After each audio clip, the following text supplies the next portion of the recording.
Shalom guys, halo semuanya. Selamat datang kembali di channel saya.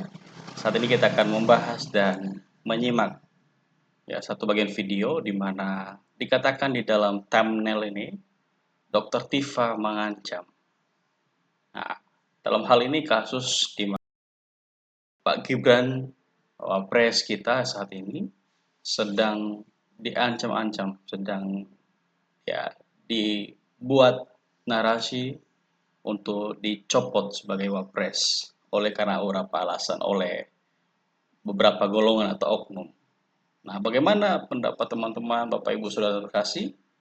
Ya, kita simak satu bagian video ini di mana kalau bisa kita mau lihat Bapak Prabowo yang mendukung Pak Gibran selaku wapres kita saat ini sebagai orang muda dalam memimpin, dalam bertanggung jawab untuk negara kita ini.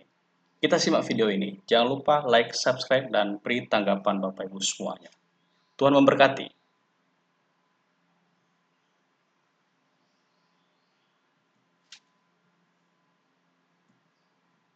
Akhirnya Prabowo turun tangan untuk menghadapi siapapun yang pengen musik Gibran. Yang terbaru guys, Dr. Tifa mengatakan kalau proses yang mereka ajukan ini didiskriminasi, maka mereka akan mengajukan ini semua sampai tingkat internasional. Oh my god, mabuk terus nih dokter. Oke, kita akan bahas soalnya ini kayak pengulangan apa yang terjadi di masa lampau. Persis banget oleh Dr. Tifa juga. Kita bahas, ini dia risetnya.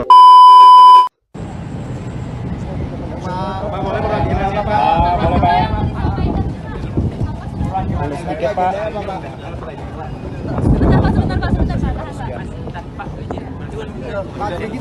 Sedikit Pak.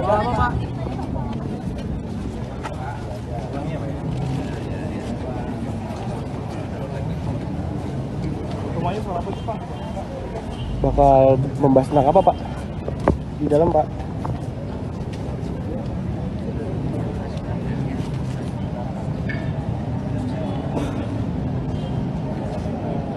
Ini baru real purnawirawan. Suara mereka itu dapat kehormatan oleh Prabowo. Didengar langsung. Mereka langsung diundang ke istana, ya kan? Diundang kan ini kan, jadi nggak hoax kan? Sambangi istana negara. Mereka dapat privilege ketemu Prabowo menyampaikan isi hatinya. Dan saya pikir ini adalah langkah Prabowo yang seolah-olah takutnya kan di framing kan, Prabowo ini nggak menghargai suara seniornya dia. Ya harus kita akui, Tris itu seniornya Pak Prabowo. Tapi lewat ini kayak nggak semuanya kok pengen wakilku ini diganti, nggak semuanya kok. Itu hanya sedikit orang. Saya undang saja orang-orang yang betul-betul mencintai NKRI, menghargai proses demokrasi. Bahkan yang terbaru guys, ini guys, terjadi. Guntur Arif Wibowo, putra mantan Wapres Tri Sutrisno, baru saja dicopot dari jabatan Panglima Kagop Wilhan I dan dimutasi menjadi staf. Senang benar dengar. Bentar. Oh my god. Itu terjadi informasinya kemarin. Oh my god.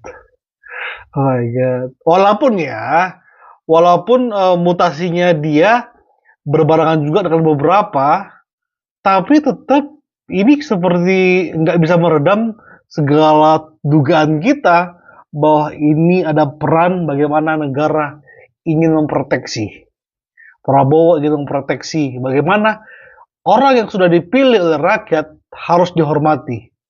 Sampai lu nggak bisa menemukan celah untuk mengimpeachment Gibran, mohon maaf, semua hanya omong kosong. Itulah pesan yang disampaikan oleh Prabowo. Dan banyak yang bilang guys, ada yang bilang seperti ini, bahwa bukti dari kenapa anaknya dimutasi karena anaknya sendiri nggak bisa bagaimana mengarahkan ayahnya atau melindungi ayahnya dari proteksi-proteksi orang-orang yang pengen memakai ayahnya untuk kepentingan mereka. Itu dugaan.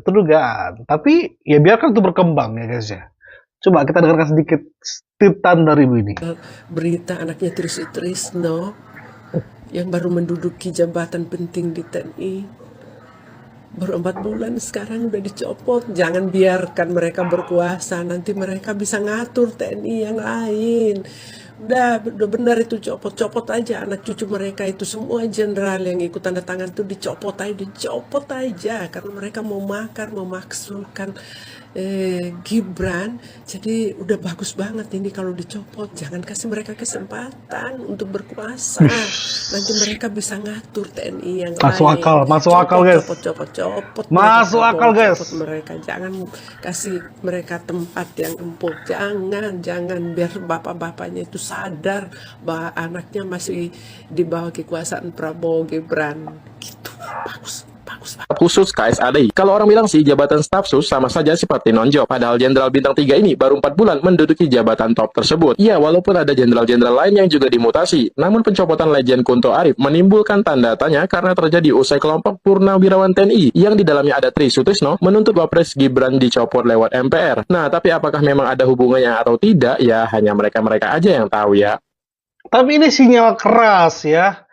Aku nggak ngebayangkan banyak yang jenderal itu apakah ada hubungannya dengan purnawirawan yang sempat tanda tangan tersebut. Kalau memang benar banyak, lebih dari 5 atau berapapun, itu adalah sinyal dari Prabowo. Bagi siapapun yang ingin mengkudeta, lu nggak layak ada di TNI, apalagi menjabat sebagai pemimpin. Berarti membuktikan intelijennya Prabowo top, keren, nggak ada lawan. Oh my god, makasih Pak Prabowo. Oh my god, ini bukti guys. Prabowo juga kayak ngasih bukti kepada kita semua. Bukan Jokowi yang menjorokkan Gibran ke gue. Bukan. Emang gue yang pengen nih anak menjadi wakilnya gue. Lu mau apa? Kalian semua mau apa? Wis. Makasih Pak Prabowo. Makanya saya nggak tertarik nyerang Prabowo. Walaupun ada beberapa yang berusaha untuk mengkritik Pak Prabowo, tapi saya berusaha untuk enggak. Saya yakin Prabowo itu bukan Prabowo yang kita takutkan yang lampau, bukan. Saya asli udah mulai mencintai Prabowo itu sejak masa-masa kampanye. Walaupun ya semua tahu ya sejarah saya siapa yang saya pilih. Tetapi itu membalikkan seketika perasaan saya kepada Prabowo. Oke, yang kita bahas guys yang terbaru adalah Ini yang terbaru, Dr. Tifa. Oh my god, ini betina, ini penipu. Coba ya, narasinya kita baca guys ya, lewat tweetan dia. Usulan Dr. Tifa. Usulan Dr. Tifu. Jika ijazah dan skripsi KW yang sudah dilakukan digital forensic research dengan metode yang sangat ilmiah oleh Dr. Rismond Hasyiholan Sianipar, dimentahkan juga oleh hukum di Indonesia dan dinafikan oleh UGM. Udah main playing victim dia ini guys ya. Udah mulai main playing victim kalau mereka akan kalah bertubi-tubi, lulu lantak. Yes. Ya, mereka sudah main playing victim kalau sudah dimentahkan oleh hukum. Oke guys ya, oke. Maka sudah waktunya untuk membawa dokumen ini nih, ijazah dan skripsi KW 15 ke institusi digital forensik internasional. Makanya yang lebih lucu guys ya. Dan jika mereka sudah memberikan analisisnya, kita bisa bawa kasus ini ke Amnesty Internasional dan ICC. Oh my god, masih mainan seperti ini terus tertipu ini ya. Oke, silakan simak kuliah Dr. Tifa di video ini dan sebarkan hingga jari Anda menghasilkan amal jariah kita semua. Ya Tuhan, hari gini lo nggak ngasih uang untuk membantu lo promote, mamam tuh ya kata Bazarja Amin Rais, kata-kata orang pendemo nasi bungkus, kita breakdown sedikit ya. Ini sama aja narasi ketika si Tifu ini mengatakan kepada Anies, Nis, levelmu itu bukan lagi gubernur, tapi sekjen PBB. Itulah mainannya si dokter Tifu ini. Oke, kita bahas sedikit ya. Mengenai digital forensik yang dibuat oleh Rismond. Nggak ada sejarahnya digital forensik menangani masalah absah atau enggaknya ijazah. Nggak ada hubungannya itu. Ilmu itu nggak nyambung.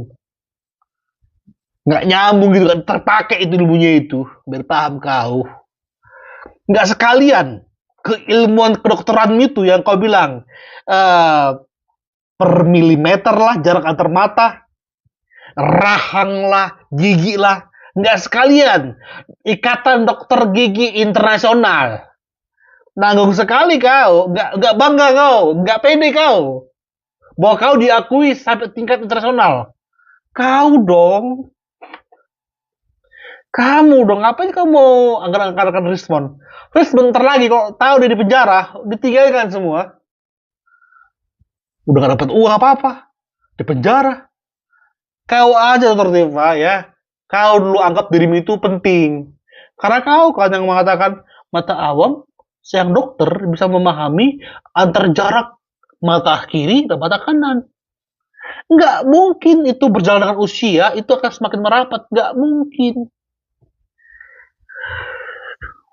Itulah yang diucapkan oleh Dr. Tifu ini. Tapi kita ingat banget ya, omongan Dr. Tifu ini sempat disindir langsung oleh Irma. Irma, Uni terkasih. Ya contohnya aja ada seorang dokter yang diwawancarai di podcast gitu yang bilang bahwa contohnya nih ya, ini mempermalukan Anies kalau menurut saya Bang. Oh Anies itu diperlukan oleh PBB, bakal diminta menjadi sekjen PBB dan dia nggak level lah kalau cuma sekedar presiden gitu kan. Kemudian bilang juga bahwa Anies itu dibutuhkan oleh dunia karena untuk mengamankan perang dunia ketiga. Itu kan hal-hal yang bodoh menurut saya. Sangat bodoh. Sangat bodoh. Tapi kok bisa gitu ya misalnya seorang Bambang Wijoyanto gitu mewawancarai orang itu kemudian bicara seperti itu tuh gimana gitu. Yang terbaru Aiman kena karena menghadirkan si penipu ini untuk hadir di acara talk show-nya. Walaupun aku sedikit masuk akal, karena memang mereka ingin mencari kambing hitam. Kan agak aneh mereka tiba-tiba muncul kan, bersamaan. Ternyata benar. Pengen ngasih tahu, ijazah yang selama kami bahas, itu karena ulah ini ya, kalaupun nanti kami dipenjara karena ijazah ini yang ditangkap ya, nggak ada. Kau yang kena Dokter Tifu, kau orang pertama. Bisa-bisa aja kau bawa internasional ke tingkat ini. Jangankan bicara internasional. Di Indonesia aja kau nggak dipakai kau. Ya, jadi begitu teman-teman. Jadi bagaimana tanggapan teman-teman, Bapak Ibu semuanya, bisa tulis di kolom komentar. Karena ini juga untuk kemajuan bangsa kita dan juga pola pikir yang harusnya diperbaiki ya supaya figur-figur atau sosok para pemimpin ataupun pejabat bangsa kita ini ya tidak semena-mena mengambil alih di dalam pikirannya sendiri atau keinginannya sendiri, tapi melainkan memikirkan rakyat Indonesia dan tugas mulia dari Tuhan. Demikian video dari saya. Tuhan Yesus memberkati kita semua.